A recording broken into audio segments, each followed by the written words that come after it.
তিনি ৮১-র ১৭ মে যেখান থেকে বাংলাদেশে এসেছিলেন ২৪ সালের ৫ই আগস্ট আবার ঠিক ওখানেই গেছেন। অর্থাৎ ওনার আগমন আর নির্গমন একই জায়গায়। ওই ক্ষেত্রে কূটনীতি অত্যন্ত প্রাসঙ্গিক। পুরোটা আইনে কতটুকু কাভার হবে, বিচারে কতটুকু সম্ভব হবে, শেষ পর্যন্ত কিছু প্রশ্ন কিন্তু ওখানে রয়ে গেছে। আর আপনি যেটা বলেছেন যে যদি আপনারা সুযোগ আছে আইনে যে আবারও সময় চাওয়া, এই বিষয়ে বোধহয় স্পষ্ট করা দরকার, সময়ের খুব অপেক্ষা করে না। এর আগে যে ট্রাইব্যুনালটি এই শেখ হাসিনাই তৈরি করেছিলেন, তিনি এখন সেখানকার আসামি। এটা কিন্তু ঐতিহাসিক ঘটনা। আবার আজকের আরেকটি ঘটনা, আরও দুটি ঘটনা আছে মনে রাখবার মতো।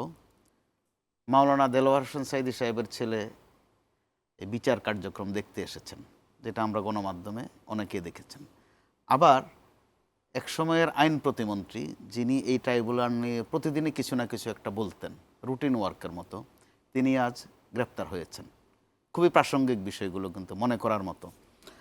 আর প্রধান উপদেষ্টার যে বক্তব্যটা আপনি পরিষ্কার করে বলেছেন, সুন্দর বলেছেন, দিনভর আল জাজিরার উদ্ধৃতি দিয়ে সেটির একটা ভিন্ন ব্যাখ্যা ছিল বা ভিন্ন অর্থ দাঁড় করানো হয়েছিল।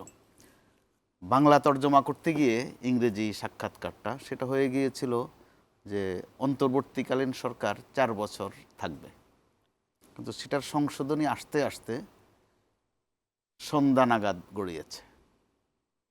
সরকার আরও বিভিন্ন প্রতিষ্ঠান ছিল যারা এটা পরিষ্কার করতে পারতেন যে আসলে তিনি কি বলেছিলেন। তিনি বলেছিলেন যেটা, আপনাদের শিরোনামটা অত্যন্ত পরিষ্কার, বৈশাখী টেলিভিশনের শিরোনামটা, যে সংস্কারকে তিনি কিভাবে গুরুত্ব দিয়েছেন। এখানে বিষয় কয়েকটা: সংস্কার, বিচার এবং নির্বাচন। একটা আরেকটার কিন্তু বিপরীত না, এগুলো একই জিনিস, কিন্তু আমরা কথায় কাজে সেটাকে একটু মিথস্ক্রিয়া করে ফেলছি, যেন একটা বুঝি আর একটার বিপরীত, বা একটা হলে বুঝি আর একটা হবে না।